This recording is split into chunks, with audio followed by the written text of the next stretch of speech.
We are following developments between the U.S., Russia, and Ukraine after President Trump called Russian President Vladimir Putin, quote, absolutely crazy for his latest actions in the war on Ukraine.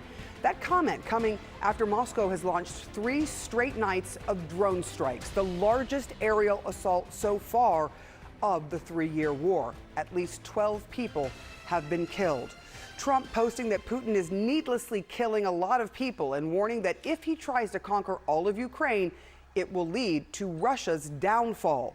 The Kremlin firing back this morning, accusing Trump of, quote, emotional overload. But Trump also had some criticism for Ukrainian president after Volodymyr Zelensky accused the U.S. of silence following this weekend's attacks. Trump said that, quote, everything's out of Zelensky's mouth causes problems. I don't like it, and it better stop, he said. CNN's Kevin Liptak joins me now from the White House. We are seeing a major shift in tone from President Trump when it comes to Putin, but a very similar tone when it comes to Zelensky. Tell us more about what you're learning.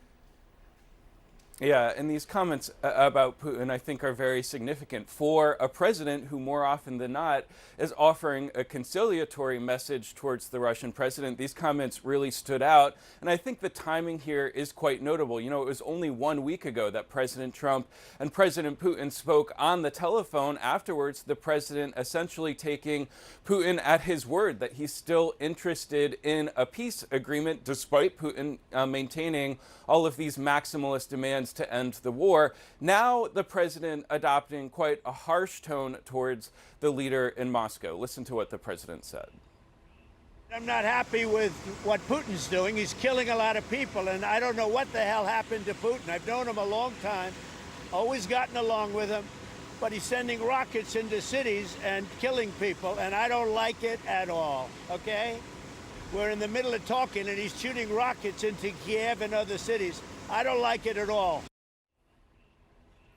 Now, this notion that Putin has changed somehow, that the man that Trump is dealing with today is not the same man he was dealing with in his first term, is something that European leaders have been warning Trump about really for months, but so long he hadn't necessarily been internalizing that point of view. Now, I think the question is how Trump moves forward. You know, there is not a lot of evidence that Putin really cares what Trump or any other world leader thinks or is saying about him. The question is all about action. Does, for example, the president apply new sanctions on Russia? He said yesterday that absolutely he was willing to do that, but he has also been saying for months that this is on the table, but so far he's stopped short of putting any new measures onto Moscow. There's also a question of what's left to sanction in Russia that could potentially have any effect on this war.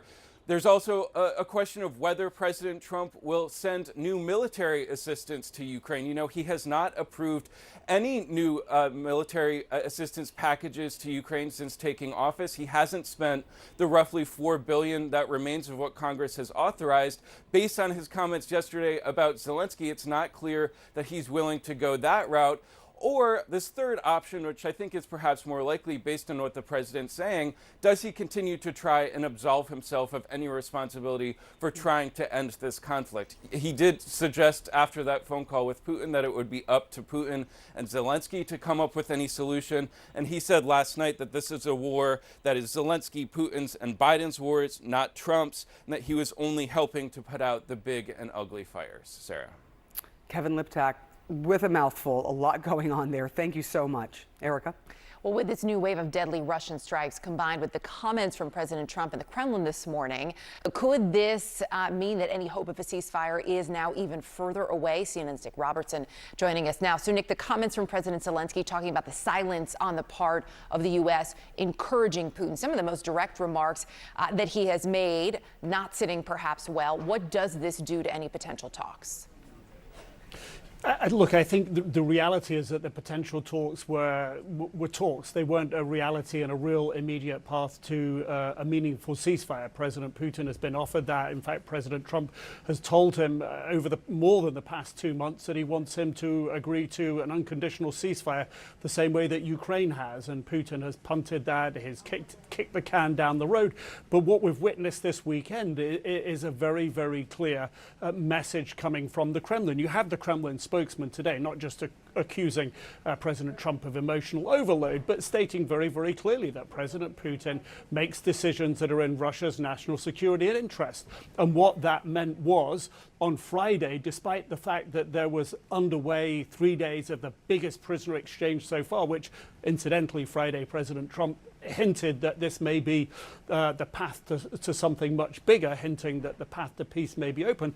What does President Putin do on Friday evening? A 250 missile and drone salvo into Ukraine, killing 13 people, then doubles down on that Saturday into Sunday, 367 missiles and drones. That's the biggest number ever since the war began. And then last night, after President Trump has spoken and criticizing Putin, calling him going crazy, Putin then launches 355 drones into Ukraine, which is the biggest drone attack so far since the war. So the message is very, very clear, and dare one say even consistent, coming from the Kremlin. That is, they're not engaging on the narrative for peace, not in a meaningful way. They're kicking around the edges of it, and in the meantime, kicking Ukraine. And if there's anywhere where there are emotions, they're very raw in Ukraine, particularly with the people who've fallen victim over this weekend. One woman who's sort of standing in the rubble of the remains of her property said, "I wish President Trump was here to see this." So it's not just President Zelensky hoping that President Trump really gets a clear-eyed view of what's happening in Ukraine. It's the Ukrainian citizens as well. And yes, they do want US help, and there will be a hope that perhaps President Trump's comments now about Putin mark a significant change. I'm not sure if anyone's holding their breath in Ukraine, though. So in the wake of Russia's deadly aerial attack on Ukraine overnight, its largest since the war began, US President Donald Trump issued a strong rebuke of his Russian counterpart, saying Putin has gone absolutely crazy. And now the US president says he will absolutely consider sanctions. So if he does that, how might additional sanctions change the direction of this war?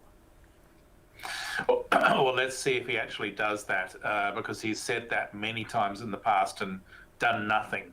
It's also notable that in that statement that he also attacked Zelensky for having the nerve to be the victim of Russian aggression.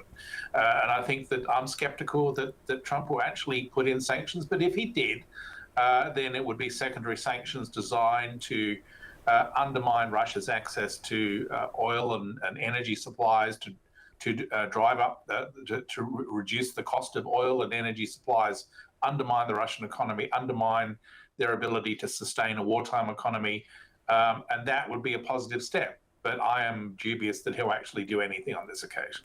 So, Malcolm, what is the situation on the battlefield right now? How vulnerable is Ukraine, and how strong militarily is Russia right now? Well, essentially what you're seeing is Russia making creeping, grinding progress in the central eastern area near Donbass, around Pokrovsk and Dnipro. They're slowly taking more territory, though at great cost in terms of lives lost. They've also got a force that they've built up in Belarus that potentially could be used to open up a second front towards Kharkiv. That if that happens, then that could undermine Ukraine's ability to sustain their forces and sustain their defense in the eastern area around Pokrovsk. So I do think the Russians are getting set for a summer offensive. They will not find it easy to take territory, but it largely does depend on whether the West continues to support Ukraine. I think Europe will, but I'm not so certain about the United States. If the Trump administration does walk away from the Ukraine war, as they've suggested they might, then the question must be asked is, do they cancel out any military aid and intelligence sharing? That would then put Ukraine in a very difficult situation indeed. They will then have to withdraw from certain areas and abandon them to the Russians. And of course, you touched on this, but President Trump has been sending mixed messages to Putin, hasn't he? First pledging to end the war, then suggesting it's not his war, and now showing surprise that Putin is still launching deadly attacks on civilians. What message does that wavering message from Donald Trump send to Putin in the midst of his war on Ukraine? Look, I think it's inconceivable that Trump didn't know that Putin was launching these devastating attacks on Ukrainian cities, which after all have been going on really since the beginning of the war and certainly have intensified since the Trump administration came to power. So I think this notion that somehow President Trump is surprised and that Putin has gone crazy is farcical. I think that Trump is just trying to avoid making some hard decisions about how far he goes to penalize Russia, if any, in any way, in terms of whether he does anything at all. And I think that it's the messages though that it's sending to Putin from Trump is one of weakness and lack of resolve. The fact that Trump is not prepared to actually impose cost on Russia is being received by Putin in Moscow, and I have to say by Xi Jinping in Beijing, that the US president lacks resolve, is weak and unwilling to stand up to a threat. So this is rather a cause for concern in the broader scheme of growing strategic risk around the world.